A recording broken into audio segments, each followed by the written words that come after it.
Welcome to the WinEH podcast. This show is focused on empowering ranchers. Whether you're a seasoned rancher or just getting started, we'll guide you on how to use the infinite banking concept as an alternative way to finance your operations. It's a better way to think about money. Join us as we discuss planning for the future, attracting the next generation, and the art of keeping more money within the family. Here's your hosts, Winnie and Lacey.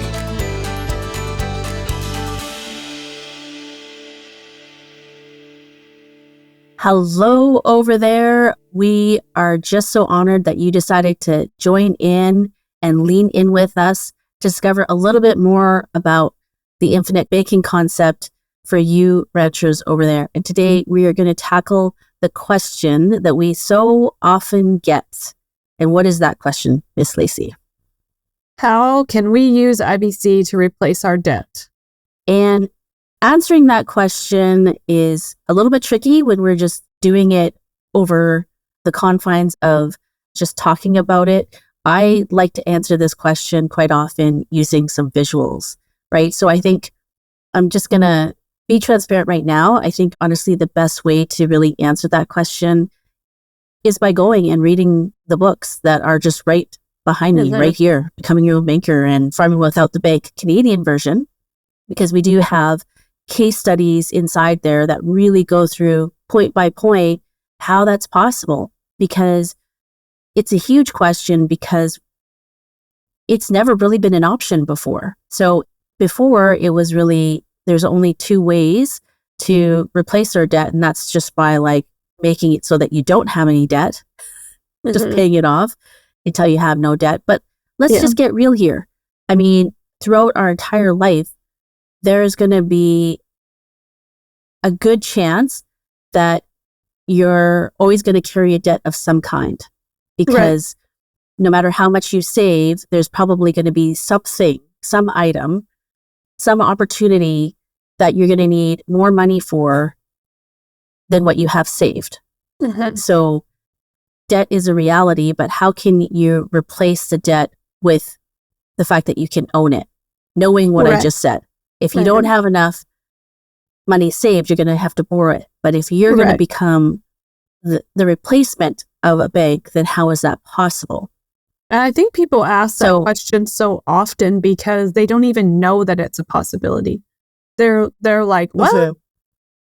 What are you, this is too good to be true. We've never heard of this, so it can't be real because we've never heard of it. I got that this week. This can't be real because people aren't talking about it. This can't be real because I've never heard of it. Or is it possible up here in Canada? Yeah. And I think that there are definitely more of our US colleagues who have been really great about making some noise.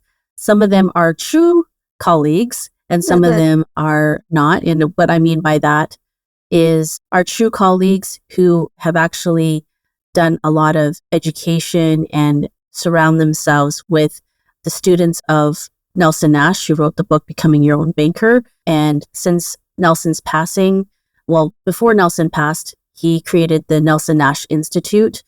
So our US counterparts or Canadian counterparts, you have to really, really heed the words that are coming from people who have studied with the Nelson Nash Institute versus those who think they know enough just to be dangerous, but have no affiliation with the Nelson Nash Institute. Anyways, that's a bit of a sidestep from why we're really here.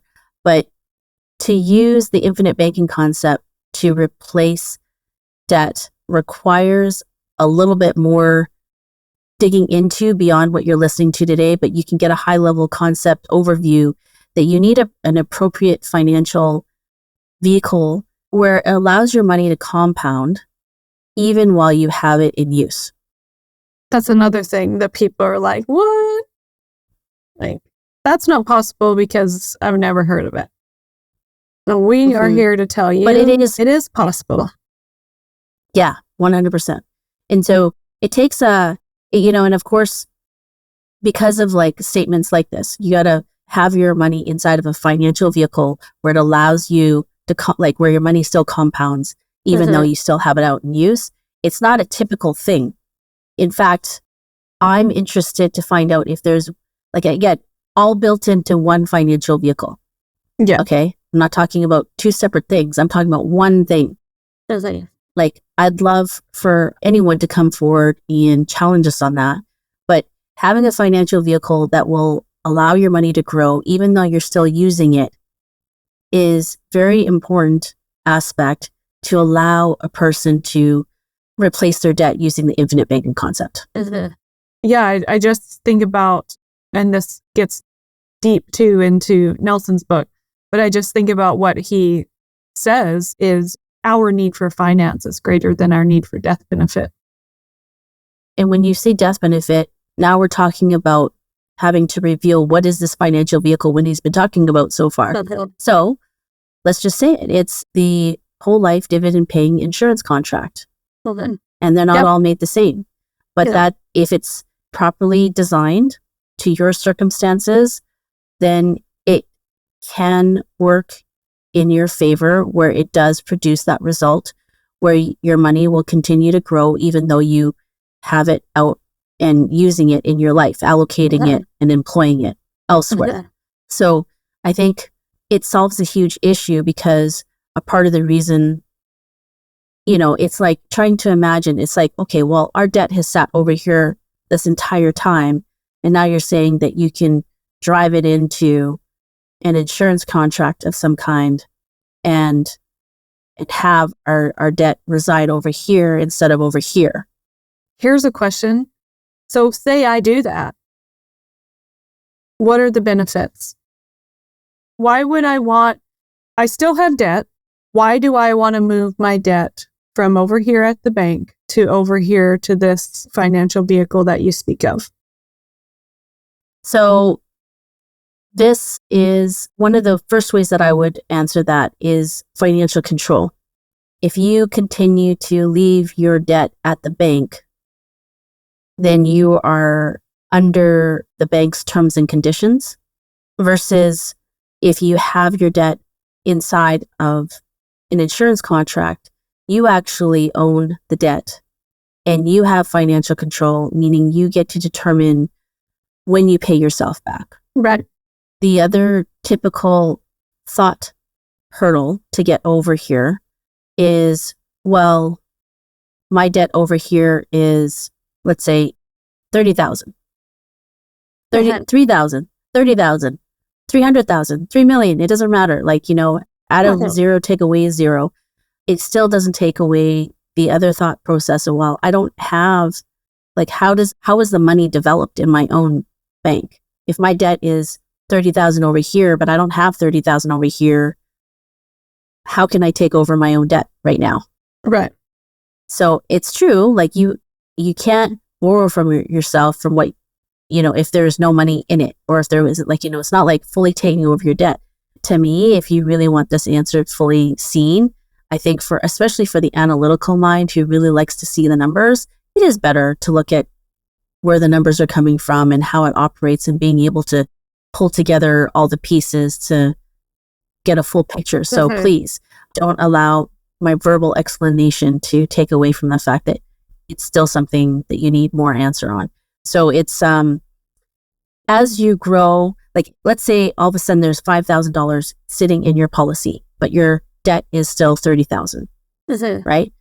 How you can use IBC to replace your debt is you just little bits at a time, take the money that's inside your policy and pay out the portion. If you have 5,000 over there, take the 5,000 instead of having it over there, pay it now to what you do owe to your outside creditor, right? So now you're paying, your principal is now a lot less, and the interest that you owe on that principal is now less, right? And you're not obligated to pay yourself back right away on your own structure, right? But again, your policy will still continue to grow in terms of the amount of money that you're able to access, even though you just took 5,000 out and turned around and gave it to your outside creditor. Right. Okay. So how it continues to grow is something that you definitely want to learn a little bit more of I know you're going to get really super curious, and that is a good thing because we go through it in a much different way, and it really does require, again, going through the case studies or getting our introductory video series so you can walk through the mechanics of how the contract works to help you wrap your mind around how it's possible to eventually replace your own debt and own all of your own debt, which is really exciting because on the flip side of all of that is the very reason why Lacey's sitting in that chair, right? Because it gave you a path, a visual, you could foresee a path of freedom with this. Yeah, absolutely. Yeah. I always come back to that. This offered us hope. This offers me hope every day. And with control, the control that you speak of in owning your own debt rather than having it at the bank, with control comes freedom. And with freedom gives us choices. So when things arise, opportunities arise, or when challenges arise, we have choices. We're not forced into a position where we feel as if we have no choices because we've been proactive. We're in control of our financial life. Therefore, we have freedom. Right. And so maybe just like on the other side over there, just to help someone who's maybe just taking a look at this for a first time. How long, like this is going to be different for everyone, but you and your husband, Reed, were quite active in your learning process with infinite banking, right? So how long did it really take you to grasp the idea that you could use IBC to replace your debt? There's a lot to that answer. To answer that question, it kind of is. That also was a process. So yes, our learning process was fast. We were motivated to learn and to implement. However, at the same time, once you have your policy in place, that's where the real learning comes. And I can even speak to being in this business and being an advisor and still having those aha moments or still having those learning moments. And so yes, very early on, we realized that this was something that could offer us hope and freedom in our finances, but all the time we're still learning. So even last year, there was a big light bulb moment for me personally as a infinite banking client. And so the sooner you can open your mind to that learning, the sooner that you will have those same light bulb moments. And that same step toward freedom, because it's kind of like baby steps. Every step that you take is a step forward. And I can't wait for you, both you and I, to share our own insights on when those light bulb moments hit. And so what is the next step, Lacey? Okay, so we want you to keep learning. Head over to our website, ranchyourway.com. We're so excited for you to explore our website. You're going to want this book bundle behind me. So the Black Book, Nelson's book, Becoming Your Own Banker, and something that we are just like have been anticipating and we are like on the edge of our seats is the Canadian version of Farming Without the Bank. Because that's always our question. Is it available in Canada? Can we do that here? We're here to say we are so pleased to roll out the Canadian version. So head over ranchyourway.com, grab those books, continue your learning. So glad you leaned in with us on the WinEH podcast. We truly hope you're feeling more informed and empowered to take another step towards optimizing your financial life. Right now, make sure you hit subscribe so you can keep growing and learning with us. Until next time, we wish you prosperity in every area of your life.